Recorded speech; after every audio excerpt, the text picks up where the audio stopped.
قتل الحسین بکربلا ذبح الحسین بکربلا.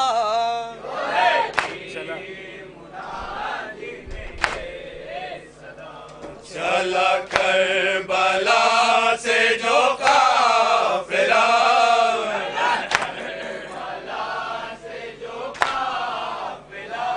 کھلے سر تھے آل شہ خدا،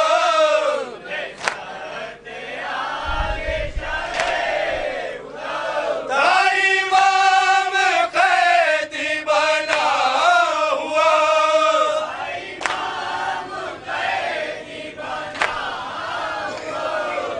اسیر بیویاں بے خطا،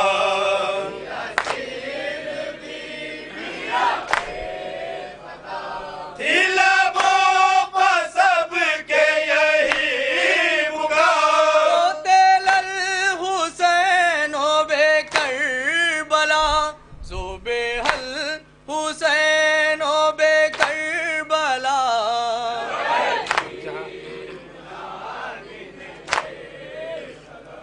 جہاں اہل بیت ذرا رکے،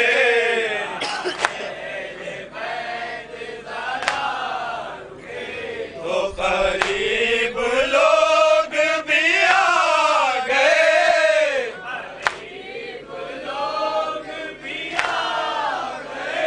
جو کسی نے پوچھا امام سے،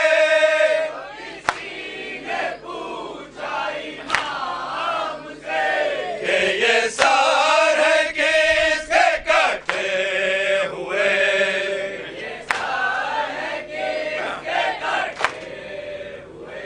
تو جھکا کے سر کو یہ کہہ دیا، قتل الحسین بکربلا ذبح الحسین بکربلا.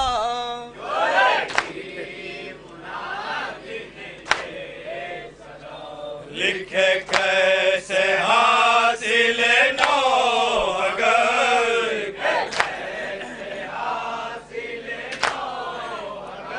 چلتے حلق حسین پر،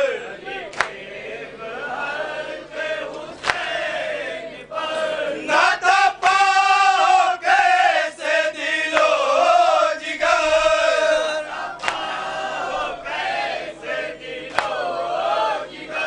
ہوئے قاتل جب شہ پیروار،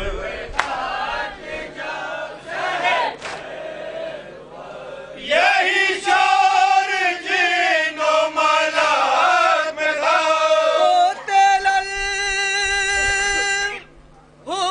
الحسین بکربلا ذبح الحسین بکربلا. جو ہے منادی نے یہ صدا.